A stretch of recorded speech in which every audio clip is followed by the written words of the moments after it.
vista, los debates. Los temas de gran interés presentados con un amplio criterio. Visión 100.3.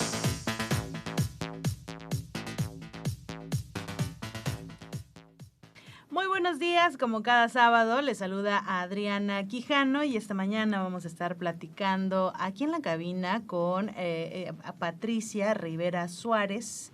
Ella es psicóloga asignada a la evaluación de neurodesarrollo en el CEREDI. Muy buenos días, Patricia. Buenos días, gracias por la invitación. Gracias a ti por estar con nosotros esta mañana y bueno, para empezar, para que nos platiques un poco acerca de esta labor que están realizando en este centro, obviamente de que en qué consiste esta evaluación pues que tú estás llevando a cabo y la forma en la que trabajan principalmente todos los días en el CEREDI. Bueno, el CEREDI es un centro de desarrollo infantil y estimulación temprana.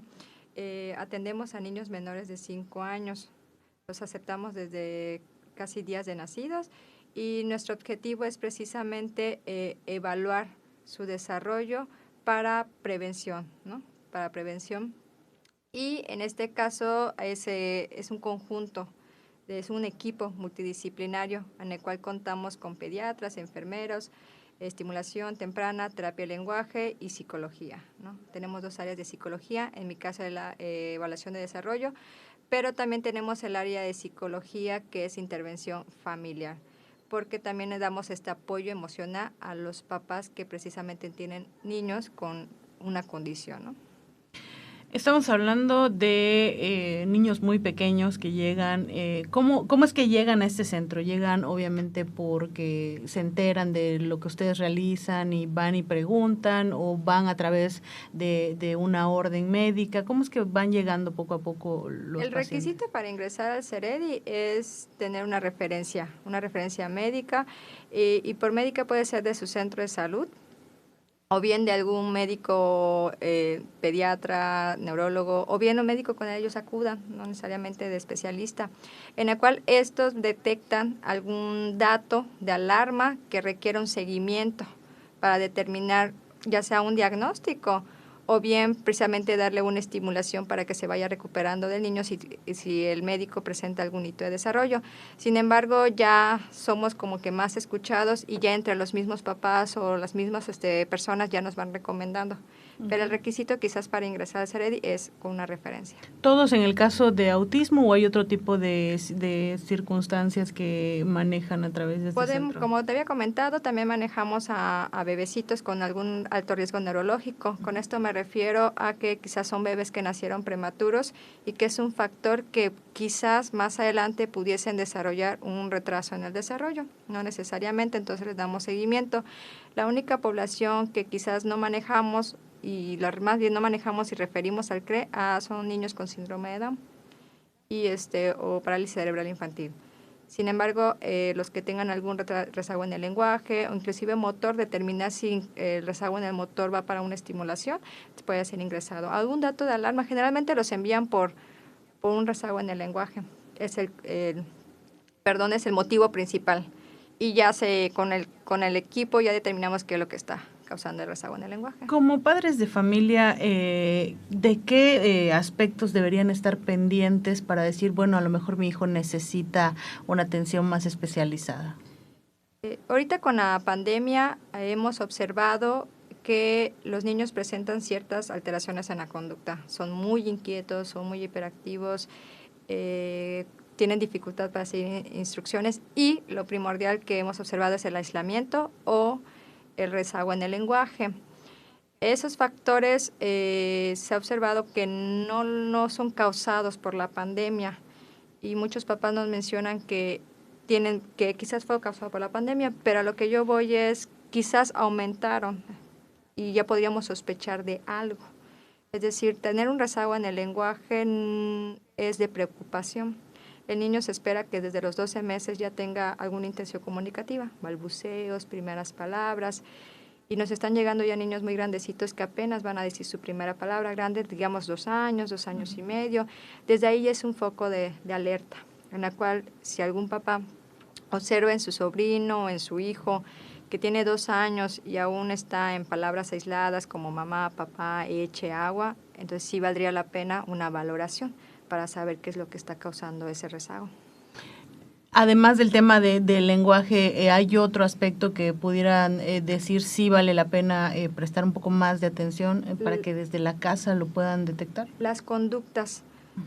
A veces podemos pensar que el niño es berrinchudo porque es muy consentido o es muy hiperactivo y podemos pensar que es propia de la edad, pero la hiperactividad ya como tal, la hiperactividad clínicamente no es tan propia de un niño. Los niños de por sí son inquietos, les gusta estar jugando, explorando, pero cuando ya hay ciertas conductas disruptivas como agresiones, desobediencia, entonces sí es un dato de alarma para determinar qué está pasando y quizá no es tanto prácticas de crianza, tanto muchas sospechas de TDAH o de autismo, generalmente a ellos les gusta moverse demasiado o tienen estos colapsos sensoriales.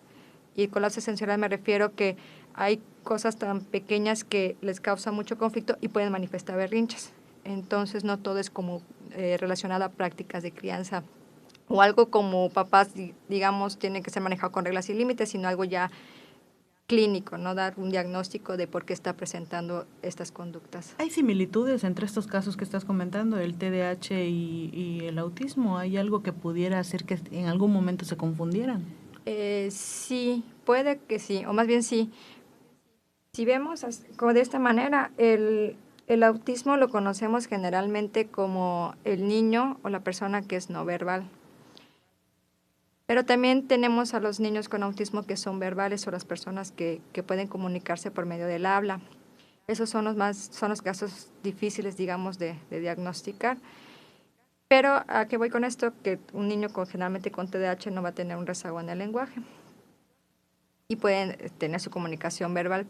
Pero también al niño con autismo muchas veces les encanta moverse, estar inquietos, son hiperactivos, pero es la cuestión sensorial del autismo.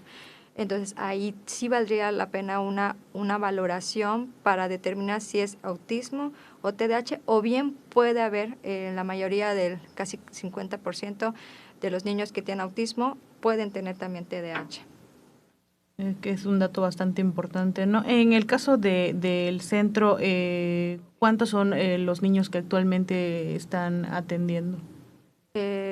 Bueno, en este año ya han ingresado como tal como unos 40 niños, si no me equivoco, ingresado. Más los que tenemos en activos, ya son como más de 100 niños, si no me equivoco, activos. ¿Activos a qué me refiero? Que han ingresado del 2020, 21, y aunque ya cuentan con diagnóstico, se les sigue dando su seguimiento. Ahí, por seguimiento me refiero que cada 3 meses pasan por pediatría, para ver cómo va a evolucionar el desarrollo, sus terapias de lenguaje, estimulación temprana o sensorial. Pero sí, ya estamos en marzo y tenemos bastantes ingresos. Comparado con otros años, ¿ha incrementado el número de niños? Fíjate que sí, algo que hemos observado es que siempre ha habido bastantes ingresos, pero para hacer marzo, cerrando ya marzo, sí ya vamos como más de 40. Y niños pequeñitos y que sí parece que cumplen con algún criterio diagnóstico. Esto, bueno, se ha hablado mucho de este tema, ahorita que mencionabas esto del antes y el después de la pandemia. Sí hubo un cambio, ¿no? En este tipo de situaciones que a lo mejor incluso en las casas puede ser que los papás no hayan detectado todavía este tipo de comportamientos y lo atribuyamos de alguna manera a la pandemia porque estuvieron, pues, ¿no? De alguna manera encerrados y el volver a la normalidad está cambiando, pues, la dinámica de los niños. ¿Se podría incluso esperar que estos números que tienen ahorita aumenten hacia mediados de año? Yo creo que ha sido varios factores. Una, como bien mencionas, antes como papás, pues la mayoría trabajamos, ¿no? Y nuestros niños iban a la escuela o bien es cuidado por algún familiar. En pandemia, pues nos encerramos y de alguna manera observamos mejor las conductas de nuestro niño y vemos que hay algo que llama la atención. Pero también durante estos últimos años ha habido mucha conciencia y mucha información en las redes sociales o bien en cualquier medio informativo en donde mencionan sobre los rezagos que pueda haber en el niño o los datos de alarma que puede estar presentando. Entonces, yo creo que es más no solo la pandemia, sino también el conocer mucho mejor o la conciencia sobre los datos de los signos de alerta, ¿no? Okay. Y bueno, también se ha hablado mucho de que los pequeños que están diagnosticados con autismo, pues tienden a ser personas con depresión y con otros tipos de situaciones que se dan a pesar de que son muy pequeños, ¿no? ¿Sí se ha detectado este tipo de situaciones en los niños que atienden ustedes? Como tal, una depresión o ansiedad en nuestra población, Seredi, no es que no los detectemos, sino sí podemos ver la ansiedad, pero es parte del espectro. Es decir, los niños con ansiedad, un niño con autismo que presenta ansiedad lo va a manifestar de una manera diferente a nosotros. Nosotros, pues, no tenemos quizá un diagnóstico de autismo, pero si estamos ansiosos podemos mover nuestras piernitas o mordernos las uñas. Ellos presentan algo que se llama stimming, que son estos movimientos de manos, o balanceo, o aleteo. Cuando están ansiosos o muy emocionados o estresados, lo van a manifestar de esta manera, mucho más evidente. Un movimiento de manos, de pies o un sonidito, que de alguna manera esos estímulos les ayuda a regular esa ansiedad. Como diagnóstico que digamos que el niño tiene trastorno de ansiedad, no, pero sí observamos los datos clínicos de ansiedad por medio de estas conductas. Sin embargo, cuando van creciendo, sí vemos a los adolescentes o adultos que ya pueden presentar como otro diagnóstico, depresión, ansiedad. Generalmente los adultos que no han sido diagnosticados como autistas y se confunde y son diagnosticados primero con depresión, con ansiedad, con trastorno límite de la personalidad, y resulta que sí tienen eso, pero es secundario a un autismo que nunca fue diagnosticado cuando estaban chicos. Okay. O sea, por eso es importante, ¿no? Detectarlo desde que están muy pequeños. Lo ideal, la detección temprana. Y por eso estas campañas sobre los signos que observamos en los niños pequeñitos, que son un retraso en el lenguaje, no es esperado para la edad, lo que es las conductas de hiperactividad o ciertas conductas agresivas, y algunas conductas, por ejemplo, también algún rezago, no solo en el lenguaje, en cualquier hito de desarrollo. Y muy importante también escuchar a los maestros. Los maestros también refieren mucho a los niños, les comentan a los papás ciertas conductas y escucharlos, porque también detectan ciertas áreas, aunque quizás desconozca el nombre, pero ven algo en el niño, en su alumno, que no es acorde o los comparan con los otros niños. Es muy importante, porque también pueden presentar problemas de aprendizaje. Ok, que eso va ligado, ¿no? Completamente. Sí, no necesariamente el niño, por ejemplo, con autismo presenta un problema de aprendizaje, pero sí es un alto porcentaje. Vamos a ir a una pausa comercial y regresamos en unos minutos más para seguir platicando sobre esta labor que se realiza en favor de los pequeños con autismo. Volvemos en unos minutos más. En un momento más regresamos a Visión 100.6. Ya estamos contigo en Visión 100.6.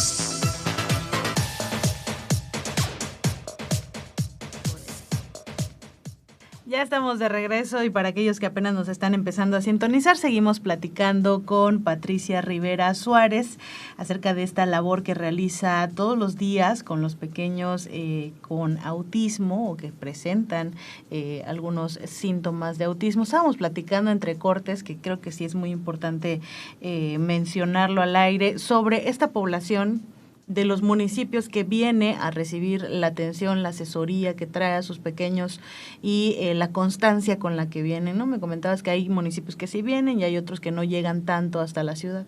Sí, no solo recibimos a los que están en la ciudad, sino también recibimos a todas partes del estado. Generalmente quienes más llegan son los de Calquinic, Popelchen, Selchacán, y también nos llegan, pero quizás en poco, quizás por la lejanía, son de Escárcega, Candelaria, Ciudad del Carmen, y ellos tratamos también de ajustarnos a sus necesidades, es decir, los vemos cada mes, lo ideal sería cada semana, pero los atendemos cada mes, o bien si ahí tenemos un centro como las VRs para que les den seguimiento, se les manda su referencia y plan de tratamiento para que les den seguimiento, y cuando vienen con nosotros como vigilancia de desarrollo, se les da todo pasan a la mayoría de los servicios, pediatría, que va vigilando cómo va en su desarrollo, enfermería, que aplica la prueba EDI, que es esta evaluación de desarrollo infantil, y si necesitan terapia de lenguaje o estimulación temprano sensorial, también se les da. Y se les da un plan de tratamiento a los papás. Eso es muy importante, creo que mencionar, porque las terapeutas no solamente trabajan en ese momento, sino también esta parte de psicoeducación con los papás. Les dan un plan de tratamiento, les dan sugerencias en cada terapias para que trabajen en casa. Sí, porque no solo es y llevarlos y que reciban la atención, sino hay que darle continuidad a todo lo que están trabajando, ¿no? Sí, de hecho, ahora sí que la parte más importante o significativa es el trabajo en casa con el niño, porque ya no solamente es la parte de desarrollo, sino dentro del desarrollo está la parte afectiva y convivio con los papás. Y qué mejor que los papás trabajen ahora sí las técnicas que se trabajan en las terapias, pero que sea en casa, en un lugar también seguro para el niño. ¿Cómo manejar este tema que hablas de la convivencia y la seguridad del niño cuando, por ejemplo, es una familia numerosa? ¿Se tiene que adaptar toda la familia? ¿Cómo se trabaja con los hermanitos en su caso? ¿Cómo manejarlo desde el núcleo familiar? De hecho, otro servicio que también hacemos en el CEREDI es las pláticas a los padres. Y te comentaba sobre el área de psicología, que es por la psicóloga Yasodara, que trabaja intervención familiar. Nosotros nos enfocamos en el apoyo, pero no solo con los papás, sino quienes también están dentro de la dinámica familiar, que son los abuelitos, los tíos, y ellos también reciben tanto la parte psicoeducativa y bien las pláticas que damos los martes, jueves y viernes a los papás del CEREDI. Se habla mucho sobre cómo trabajar con los niños con autismo, las control de esfínter, la rutina de sueños, que de alguna manera nuestro objetivo es que toda la familia esté involucrada para que el niño vaya mejorando. Como repito, nosotros le damos seguimiento, pero lo ideal sería para que el niño vaya avanzando lo mejor posible, hacer ciertas modificaciones en casa con el apoyo de quienes está el niño. Ok, para que se pueda dar una buena continuidad de todas estas estrategias, ¿no? Sí, lo que buscamos es que el niño no solo, sí va a mejorar en conducta, en sus habilidades que están en rezago, pues se busca involucrar a todos los miembros de la familia. La reacción de la familia cuando reciben este tipo de pláticas, cómo entran, obviamente, y cómo salen después de que se les da pues este plan. Los papás están muy abiertos a recibir el apoyo, son muy participativos. Siempre, de hecho, las pláticas se hicieron por esta necesidad de que los papás durante nuestras sesiones, tanto de evaluación o terapéuticas, siempre preguntaban muchísimo cómo ayudar a su niño, y no solo los papás, sino los tíos o los abuelitos que acuden a llevarlos. Y realmente no daba mucho tiempo en las terapias, teníamos 5 o 10 minutos para explicarles, y ellos tenían muchas dudas.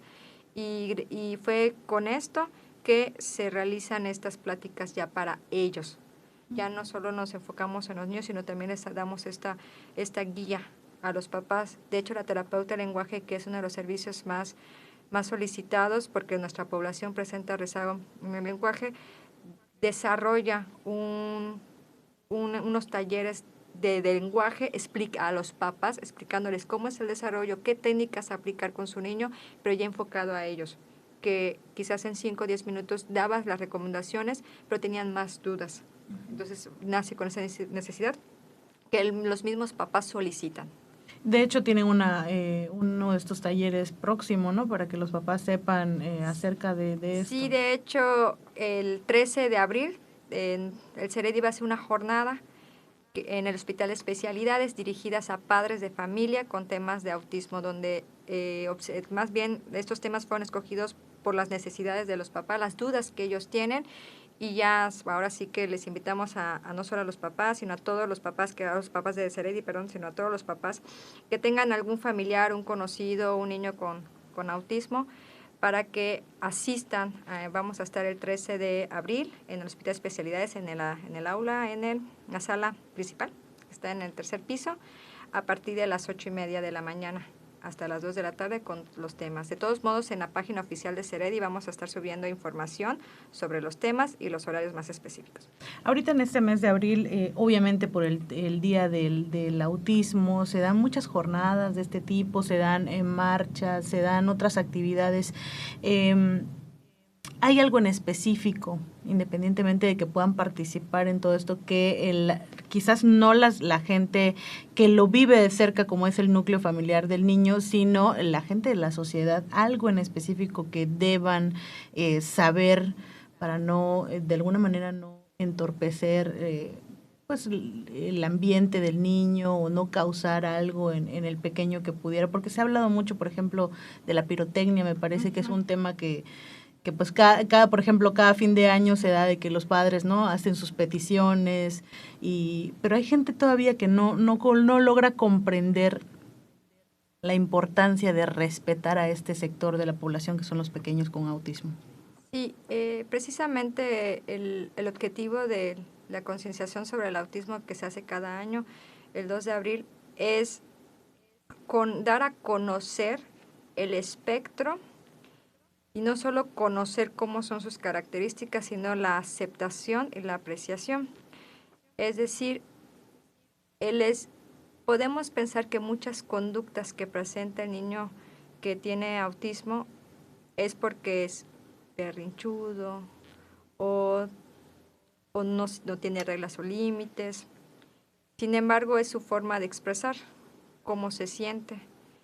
Hay niños que pueden tener temor a ciertos sonidos o ciertas situaciones, no todos, pero dentro de como el espectro las condiciones tan variadas, hay niños que pueden tener miedo a aglomeraciones, a personas, a luces, etcétera, y hay niños que pueden tolerarlo.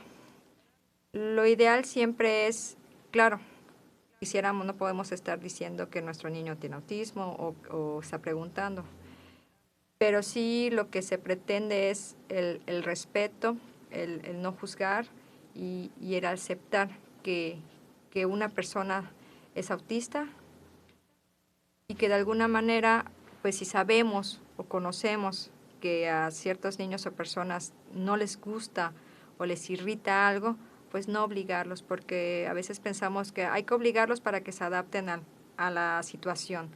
Pero no, parte de la concienciación es aceptar. Lo que sí las terapias es trabajar en habilidades para que no estén en rezago, pero no los obligamos nunca a hacer algo que ellos no les gusta o desean. Y eso es parte importante de lo que de estas campañas de cada año, de respetar mucho el espacio. Si hay algo que no les gusta, es respetarlos. Así como a muchos de nosotros no nos va a gustar ciertas cosas, pues pedimos respeto. Y de alguna manera ellos, por medio del llanto, si son no verbales o por medio de una conducta, van a decir que no les gusta. Entonces nunca obligarlos a algo que no desean, aunque pensamos que es para que se adapte, porque así es la vida. Pues no. No funciona de no esta funciona manera en el de caso esta del manera. autismo, ¿no? ¿Por qué? Porque ellos lo que pueden hacer es caer en muchos colapsos o bien cuando los adultos autistas mencionan que ellos también de alguna manera reprimen esas formas, pero lo pueden sacar por medio de la ansiedad o de la depresión. Ahorita ya nada más para terminar, porque ya se nos está acabando el tiempo muy rápido, el tema de los adultos con autismo, que a lo mejor no fueron detectados en su momento, ¿cómo ya siendo una persona adulta puedes decir, bueno, sí tengo rasgos de autismo y a lo mejor tendría que ir a que me hagan una valoración? Sí, últimamente gracias a las campañas que ha habido y mucha información, muchas personas que habían sido diagnosticadas con otras cosas o bien se habían sentido extraños en su vida, ya detectan que probablemente ellos tienen esos rasgos, que son los rasgos más difíciles porque son personas que pueden tener una comunicación verbal, pueden en algún momento, porque no solo el espectro es amplio, no solo es la persona que se aísla, sino pueden relacionarse, pero tienen dificultades para relacionarse con los demás.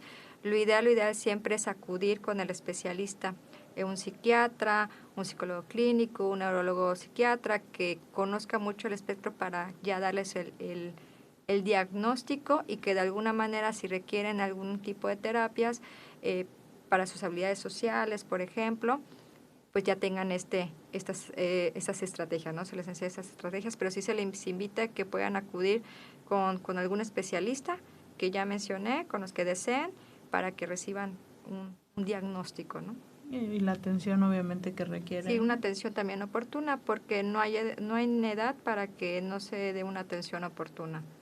Siempre hay edad para recibir no solo un diagnóstico, sino también el tratamiento. Pues ahí está entonces la forma en la que han estado trabajando desde este centro. Aquellos papás ya están invitados a estas jornadas que se van a estar llevando a cabo el 13 de abril. Y ahí está la invitación que nos ha hecho Patricia. Muchísimas gracias por estar esta mañana con nosotros y hablarnos un poquito sobre este tema, sobre que todavía falta, ¿no? Seguir con esta conciencia por el autismo. Muchas gracias a ustedes y los estaremos esperando en las pláticas, y también tenemos rapidito una página de Facebook que se llama CEREDI Campeche Oficial, y ahí donde estaremos subiendo información sobre el centro y sobre la jornada. Pues ahí está entonces la invitación. Sigan las redes sociales del CEREDI para que estén más informados, y también no olvides sintonizarnos la próxima semana en punto de las 9 de la mañana. Hasta pronto. Los temas de gran interés presentados con un amplio criterio. Visión 100.3. El próximo sábado nos escuchamos en vivo de 9 a 9:30 de la mañana por Exa FM 100.3.